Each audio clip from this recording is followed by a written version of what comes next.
Hello and welcome everyone. Thanks for joining the Women in Leadership Talk podcast. I'm Vicki Bradley, your host.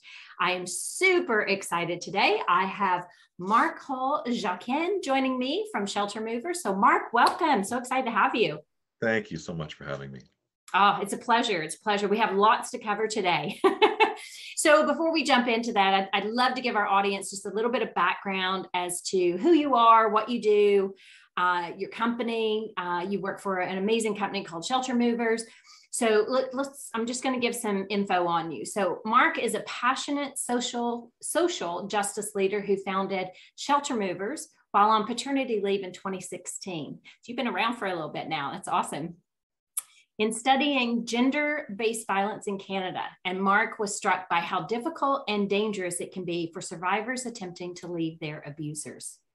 With guidance from local shelters and community agencies, Marc developed an innovative, free survivor-focused moving service to fill a critical gap in the social safety net. Shelter Movers volunteer-powered service is the only one of its kind in Canada, and it's moving over 1,600 women and children in crisis annually across Canada. Prior to Shelter Movers, Marc spent 15 years in policy research, program development and evaluation, and government relations. He has applied his talents and passion in political office, public service, and private corporations at Enbridge, Accreditation Canada, the Senate of Canada, the Council of Academic Hospitals of Ontario, and the Health Profession Regulatory Advisory Council. He holds a Bachelor of Social Science and a Master of Arts in Anthropology. Marc has just an amazing background, married, 3 children, 3 lively children, I hear, so I'm sure keeping you on your toes. So Marc, thank you so much for joining us today. We're super grateful to have you here, and you've got a great mission and story to share. And so, I want to preface the conversation today is, I'm grateful that you're here and you're our first male to come on and talk on women in leadership and on our podcast. And this was really important for us having you as a guest because you're such an ally for women and empowering women to take back their lives. I may get a little emotional with you today because it just really hits a great spot in our hearts with, how you're helping people. And so thank you for the work that you're doing. And so I want to make sure our audience learns about what you're doing and why you're doing it. Shelter Movers, you created this in 2016. So let's jump in and talk about, why Shelter Movers was important to come to fruition. Well, thank you for the chance to talk about this. This has become kind of my life's work, if I can be honest. I've done different jobs, as you read in the bio, but I think I've landed on something that I think I can probably do until the end of my days because it's so fulfilling. Shelter Movers is really a story of hope. It's really about listening to survivors, largely women and children, almost entirely women and children, and following their lead as they are on their journey to living a life without violence. And the idea really came as you read. I was on leave with our 3rd child, and I was looking to do something useful in my community here in Toronto, Ontario. I don't think it would be appropriate for me to sort of go in and volunteer in a women's shelter necessarily, but I just learned how serious the problem was of gender-based violence or violence against women in Canada, and how difficult it was and dangerous when women decided to leave the relationship, that critical moment where she finds the courage to say enough, and I need to go now, and I need to take the kids right now. And I asked myself, what do women do when they leave, when they have to go? And the reality is really sad and unacceptable, in my opinion, which is women effectively pick up and go in the middle of the night. They go when he's at work. They jump in a cab, and they really lose the prospect of keeping anything they own. Shelters don't have big storage warehouses and moving services to collect all the things. They limit women to 1 bag when they arrive at the door of the shelter. And so the idea of either living with more violence or losing everything they own and starting from a really disadvantaged position, both are just not acceptable to me. And I thought maybe I could be useful, and so created the idea for a moving service to operate in a way that's trauma informed, that's survivor centered. It's not just hiring a couple of guys with a truck, that might show up. We operate with discretion, and we operate with compassion. And as I said, we operate with the survivor really in charge of the whole thing. We'll move the items and we'll get her and her kids to a safe place. But this is really about her taking her journey and her life into her, under her control, and for us to follow that lead. So as a man, that was really important to me, that an organization operate from that perspective rather than something else that, might be, we don't, Shelter Movers doesn't rescue anybody. These women are rescuing themselves, and we get to be there and support them on their journey along that way. Yeah. Yeah. You said a couple of things there that really, I think are critical messages, is that it's following their lead. Because, it's great to think we know what they need, but we've not personally, in a lot of cases, been in those situations. And, it takes a lot of courage for somebody to say, I've got to leave. I can't handle the abuse any longer. And it's then, how do we listen? How do we really connect with that person to make that as safe and easy as possible, and give them the opportunity to leave and set themselves up with some familiarity, right? Mm-hmm. Indeed. Yeah.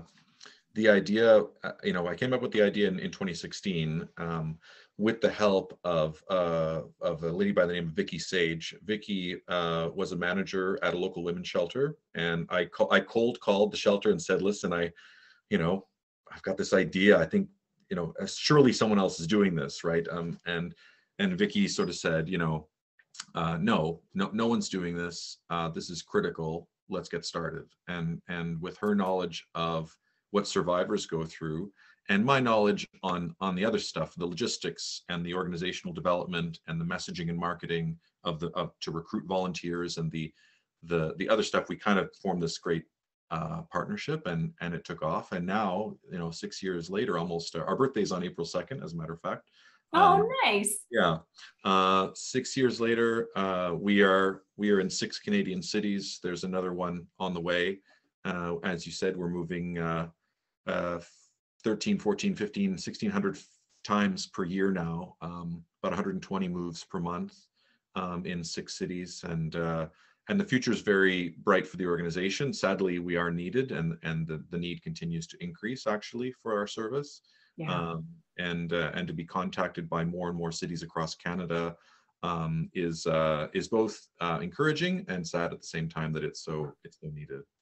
Well, yeah, and especially with COVID, I mean, there's been such an increase in violence, so the need is even more so, which, to your point, it's heartbreaking to know that we're 30-40% increase during, this pandemic. And, from my understanding, a lot of the funding has been depleted, like it's not there. And so, it's wonderful to have individuals like yourself and the volunteers who are supporting not only shelter movers. I mean, there's a number of ways that people can help, but shelter movers is such a critical piece, because again, it's that getting you to safety and to a place that can become a home fairly quickly, right?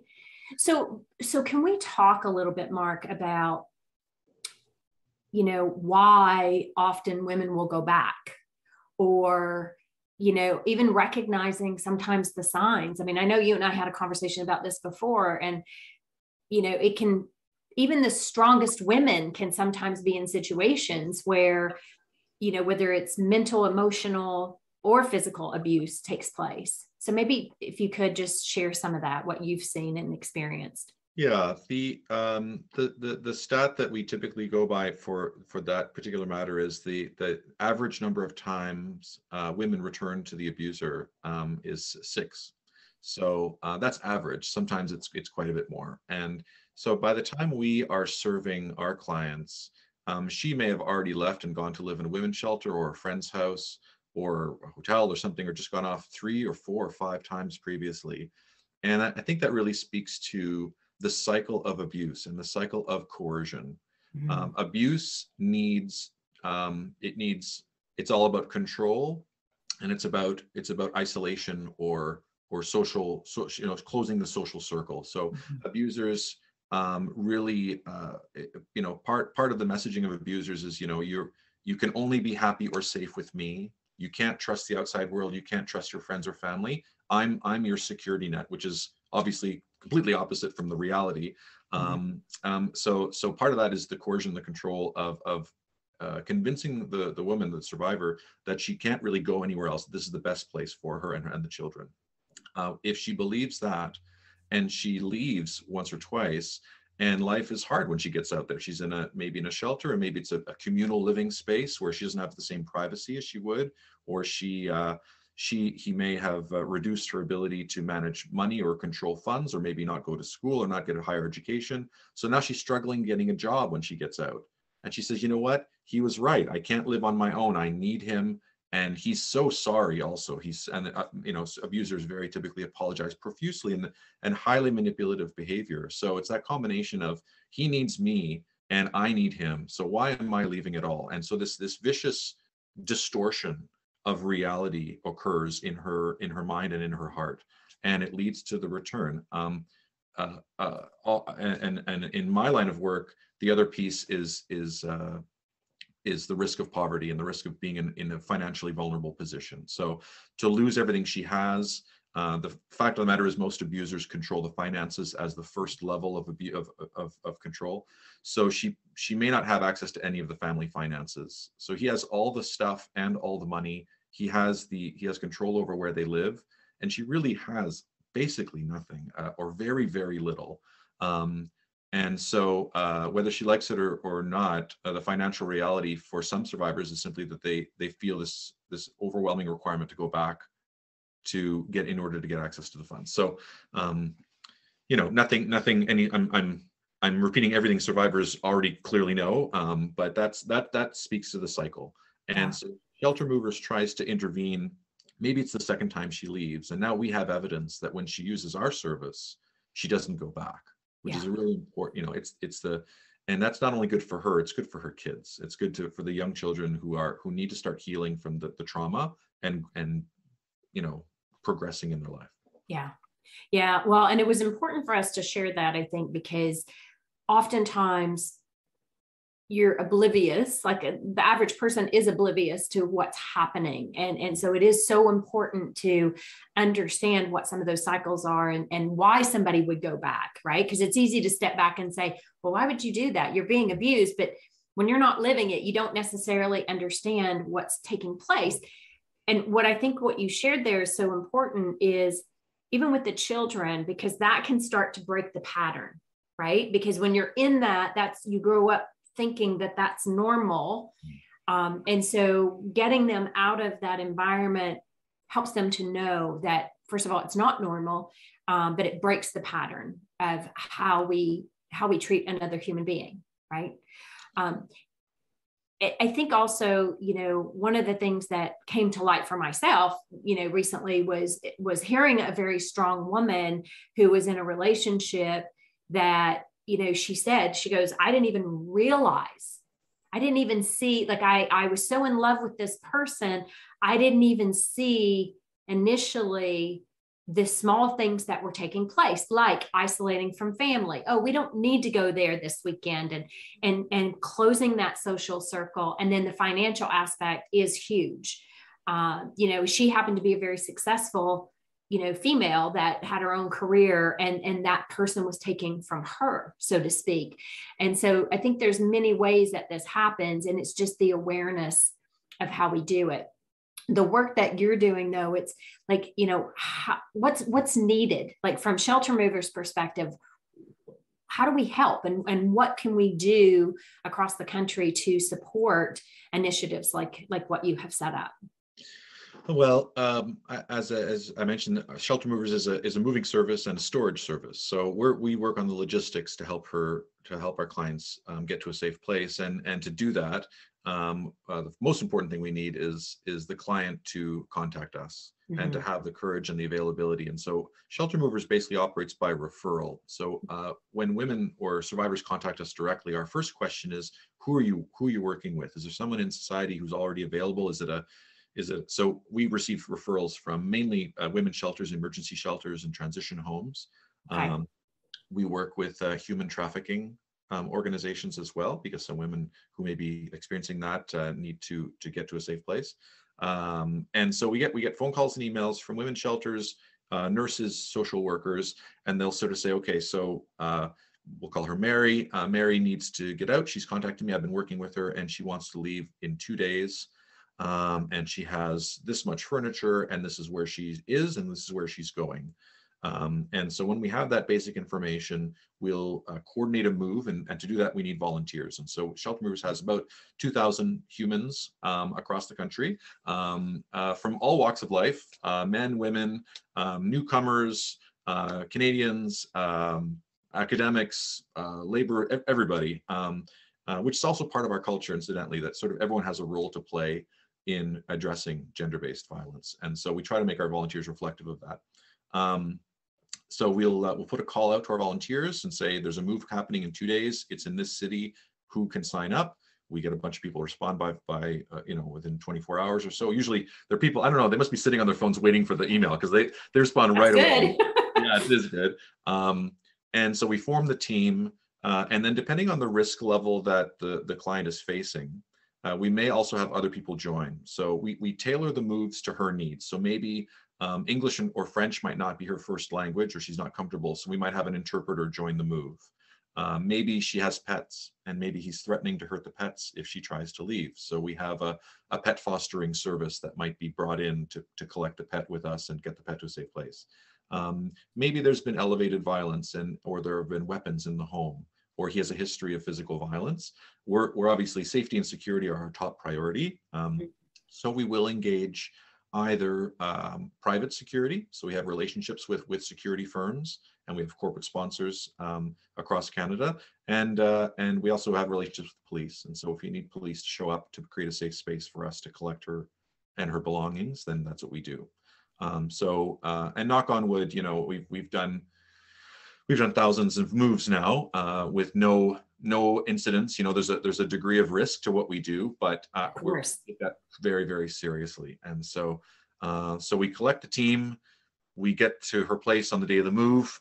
We have a lead mover who has more experience and who works directly with the client. And basically, the lead mover and the client direct the team to collect the items, to pack things up, and then we get all of her stuff into our storage units that we hold for her for free for as long as she needs.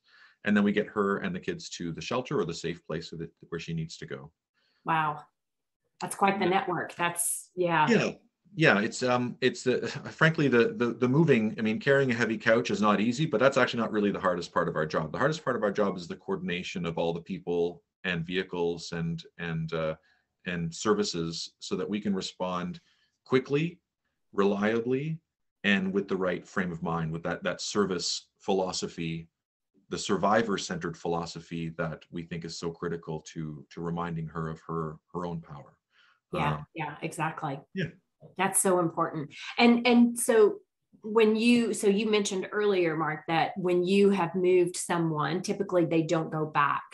And so, I'm sure you've had testimonials from women that, just that support, that they knew that there was a community behind them to really help them, step into this new life and a better life. Very much. The emotional support that we hear our clients feeling is as important as the logistical, physical support that we're providing. I tell folks who wanted to volunteer or support Shelter Movers to come do just one move. Come with our team and stand in the living room with her after we've moved her. Maybe it's been a few months since she's been in shelter, and we moved her out of the shelter to her new place. And we've had her own things in boxes, in storage for months and months and months. And now we're bringing them out, and the boxes are being opened, and we're setting up, and the kids are running around, and they're feeling good. And be in the room with her when she's breathing that sigh of relief and that pride in her courage and what she's achieved for herself, and try not to do another move. It's basically impossible. Once you get that bug of being able to meet and see the change that you're helping to create, it's very inspiring. And I think it's a testament to these women and to what it is they're doing for their kids and for themselves. And it's very special, and it's very humbling. And so all of our, we work with corporations. We have relationships with the Garda World and Joel Car Security in Nova Scotia. We work with Budget and Enterprise and Discount for our vehicles in our cities and Penske.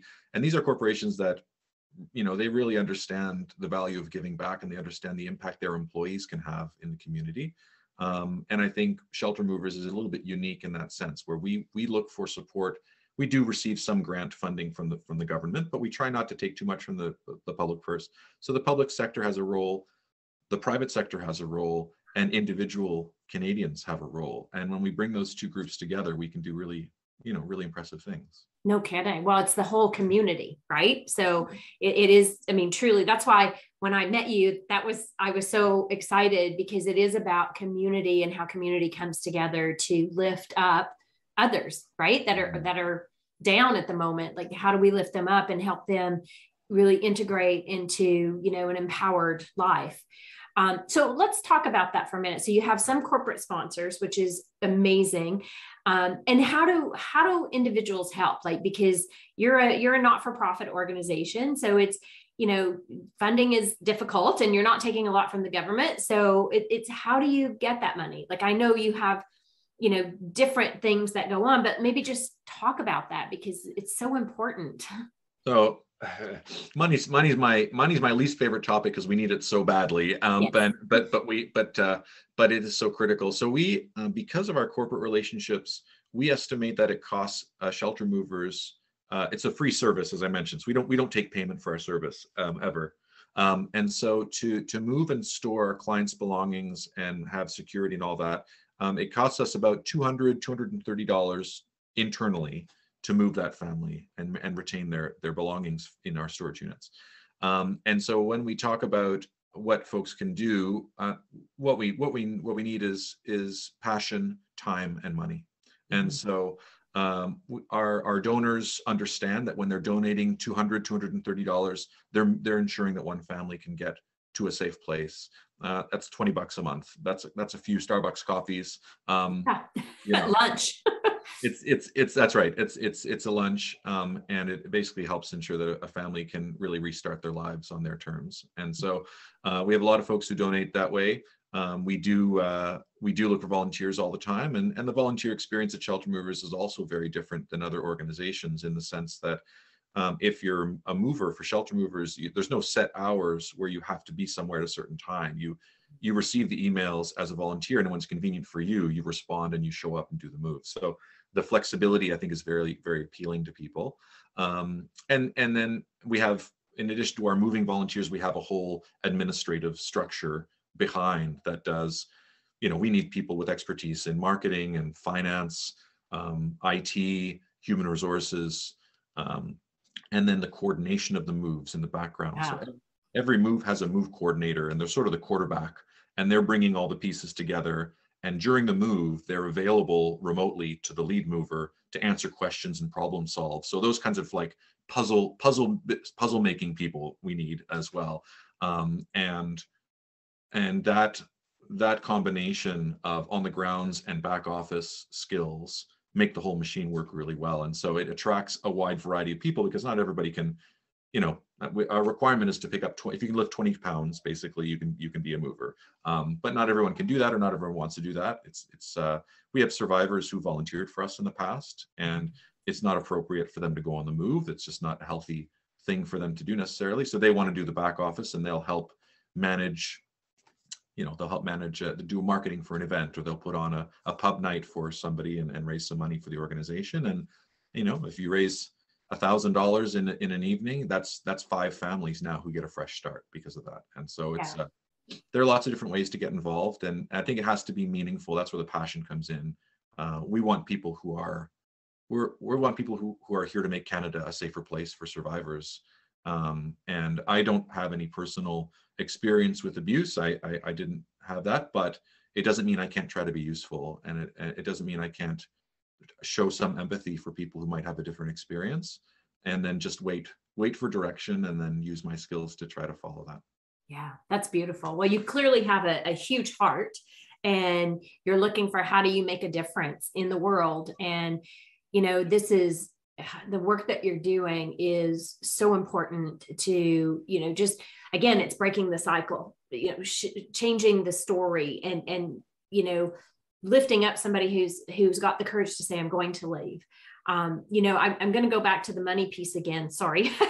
I know everybody hates talking about money, but money is such an important piece because it's required in order for you to continue to do the work that you're doing. And so, I know one person, how I met you, like, when they're a real estate agent, when they sell a home, they donate in honor of the family's home they just sold some funds to support you. And I think that's such an important piece is, how do we continue to fuel you so that you can do this great work? And this has been on my radar as well in the last year of I'm all about empowering women. And that comes in many different shapes and forms. And I think when we do that, we're actually creating a better world.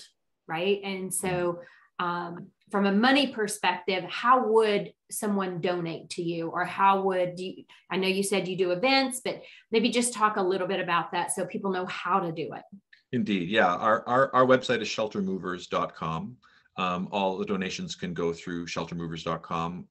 And our social media, whether the folks can donate through PayPal, or they can donate through Facebook as well. If they go to our Facebook page, there are opportunities to make donations there as well.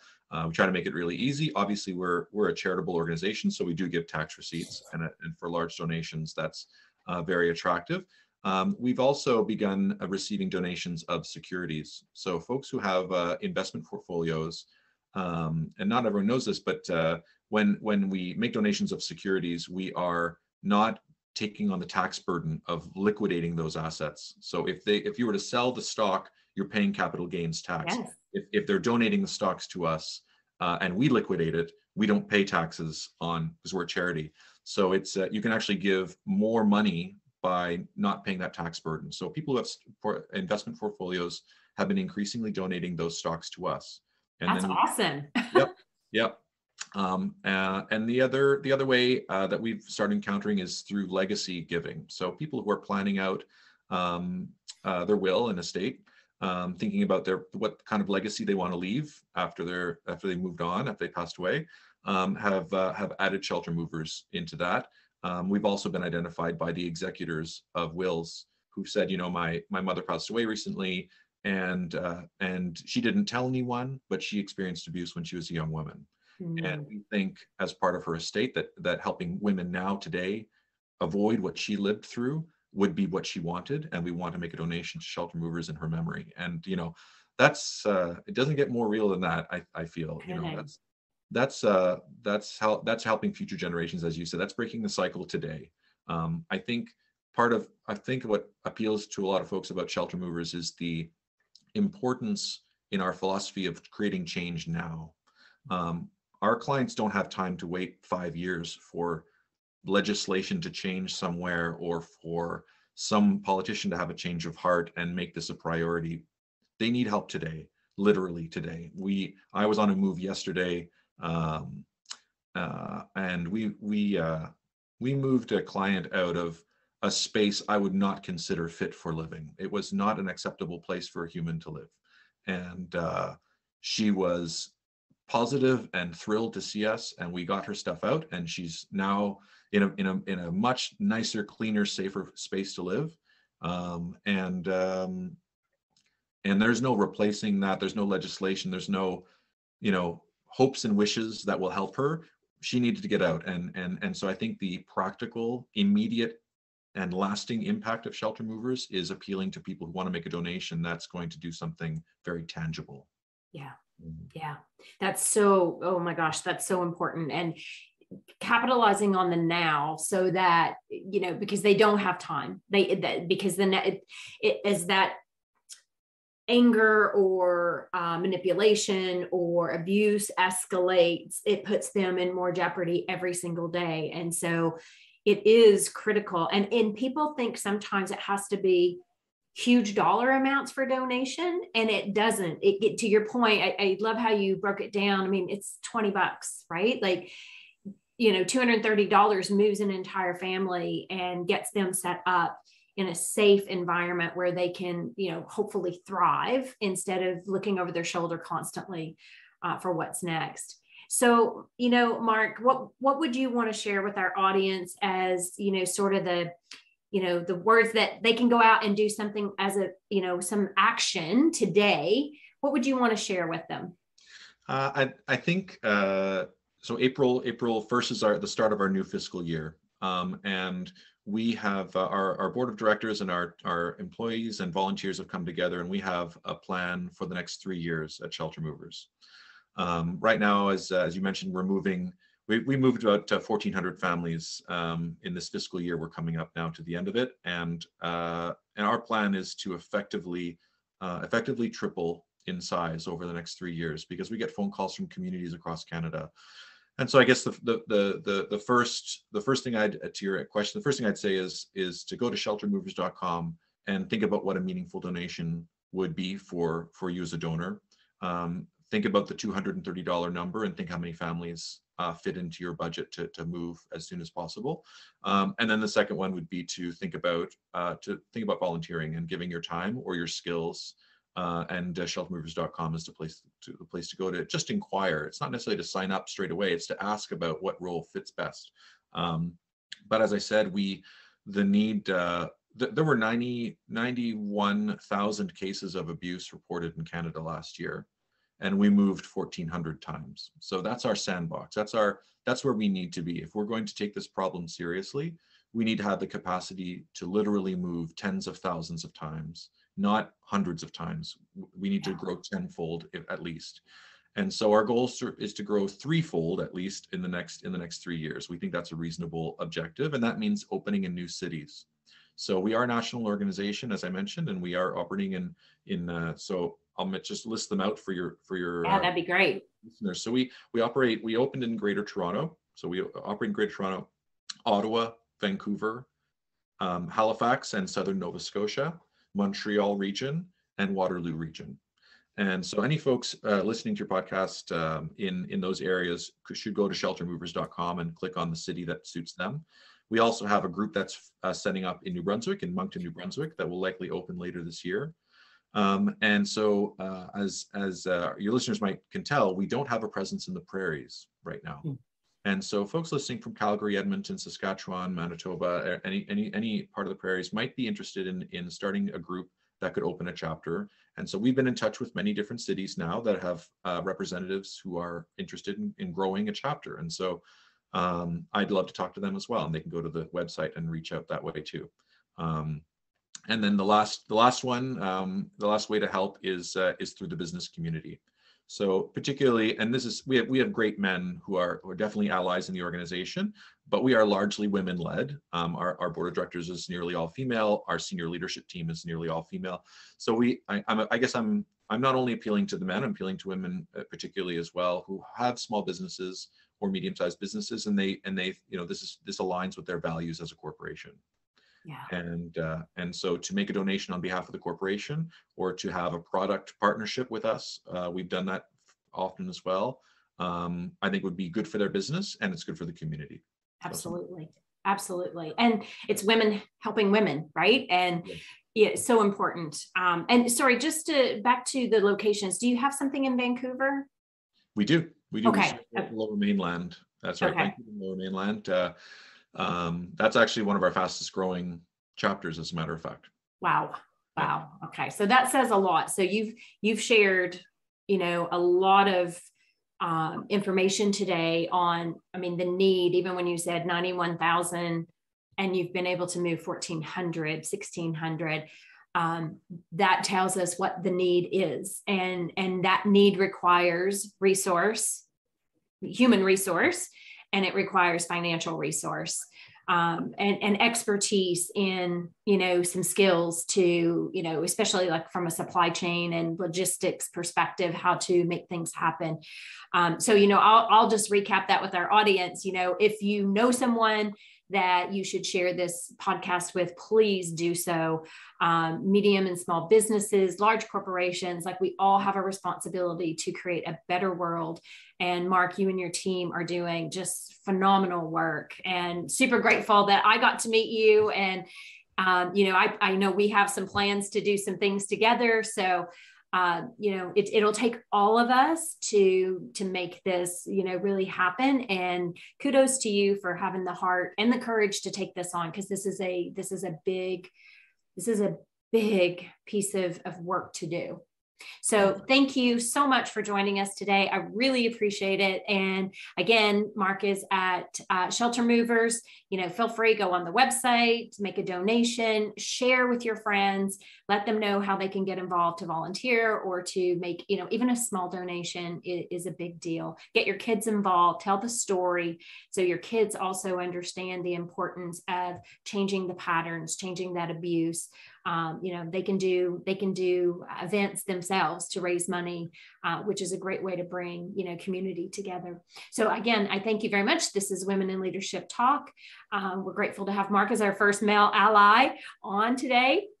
And we look forward to seeing you at our next podcast. So everyone take care.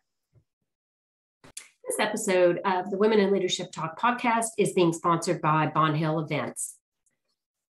Bon Hill does an amazing job at recognizing women in the technology industry. And currently, they have nominations open for their Women in IT Awards Canada. This year, they have over 20 categories focusing on achievements in technology, diversity, equity, inclusion, and advocacy. Candidates are welcome and encouraged to nominate themselves as well as other team members, colleagues, or their peers. Nominations are open to technology professionals across industries, and it's free to submit an entry. Those nominations are being accepted until June 3rd, 2022, and they will be in Canada in the Toronto area with their annual conference in October of 2022 to recognize women in the technology industry. If you're interested in submitting a nomination or application for this, please visit womenintAwards.com/Toronto/. Or if you want to learn more about the categories that they are featuring, you can go to www.bonhillevents.com/EN/WIT Awards Canada 2022/categories. This will give you insight into all of the categories available. And again, you can self-nominate or you can nominate another amazing woman that you see in the industry doing remarkable work. Thank you so much, Bon Hill. We appreciate you sponsoring the Women in Leadership Talk podcast.